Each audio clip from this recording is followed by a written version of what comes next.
Bonjour à tous, bienvenue dans cette nouvelle vidéo. Aujourd'hui, je vais vous montrer comment est-ce qu'on calcule le logarithme d'un nombre complexe en résolvant l'équation dans C, 1 plus i racine de 3 puissance x égale exponentielle de 1. Donc, c'est pas toujours commode de calculer le logarithme d'un nombre complexe, en l'occurrence ici le nombre complexe 1 plus i racine de 3. Vous allez voir que ce n'est pas compliqué, il suffit juste d'écrire ce nombre complexe sous une de ces trois formes, en particulier sous sa forme exponentielle. Alors, sans plus tarder, nous commençons donc par prendre à gauche et à droite le logarithme népérien. On a ln de 1 plus i racine de 3 à la puissance x est égal à ln de e. Or, ln de e, c'est 1. ln, on connaît la propriété qui nous dit ln de a puissance b, c'est ln, c'est b ln de a. Ainsi donc, ln de 1 plus i racine de 3 puissance x, c'est x ln de 1 plus i racine de 3. Et ça, c'est égal à 1. Cette fois-ci, on ne peut pas dire que 1 plus i racine de 3 est positif parce que c'est un nombre complexe.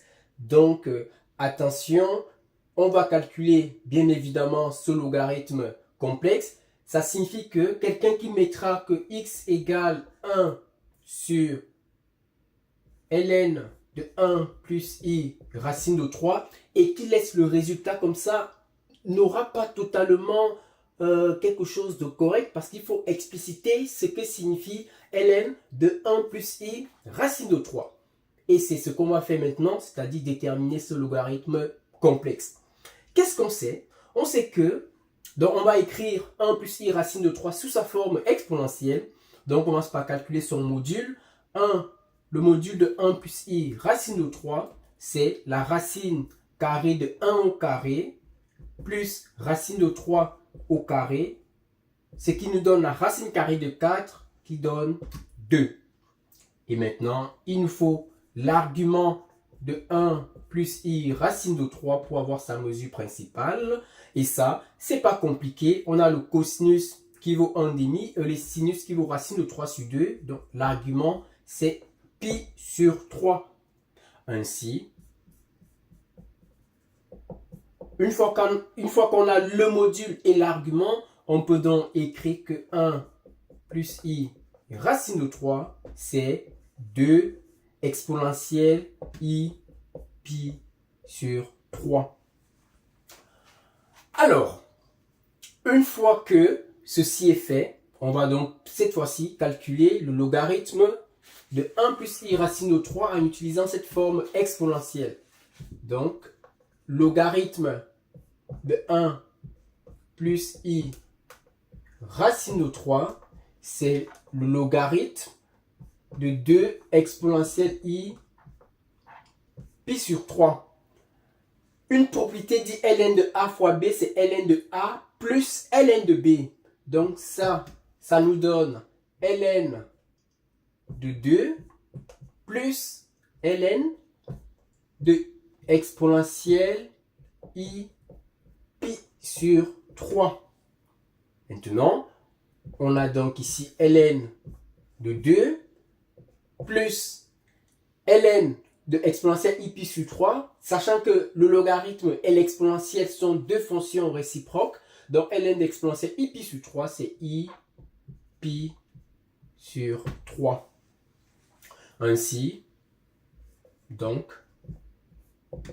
x est égal à 1 sur ln de 2 plus i pi sur 3. Donc ça, c'est la réponse.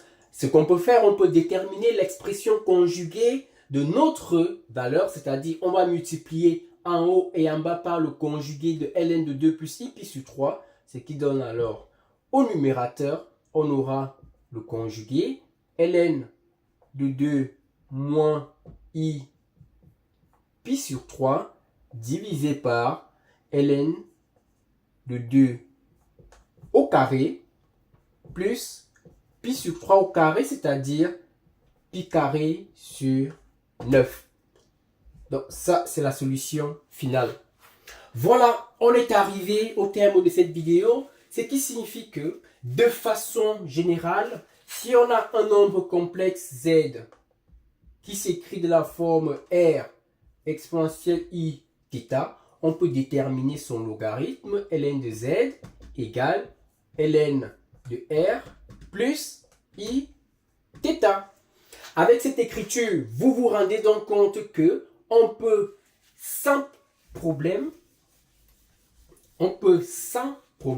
calculer ln de moins 1. Tout simplement, il faut écrire le nombre réel moins 1 sous sa forme exponentielle. On sait que moins 1, ça va donner ln de exponentielle i pi. Donc ln de moins 1, ce n'est rien d'autre que i pi. Voilà, on est arrivé finalement au terme de cette vidéo. Si le contenu vous a plu, n'hésitez pas à me le faire savoir en commentaire. Je vous souhaite un très bon apprentissage et à très vite pour une nouvelle vidéo. Merci.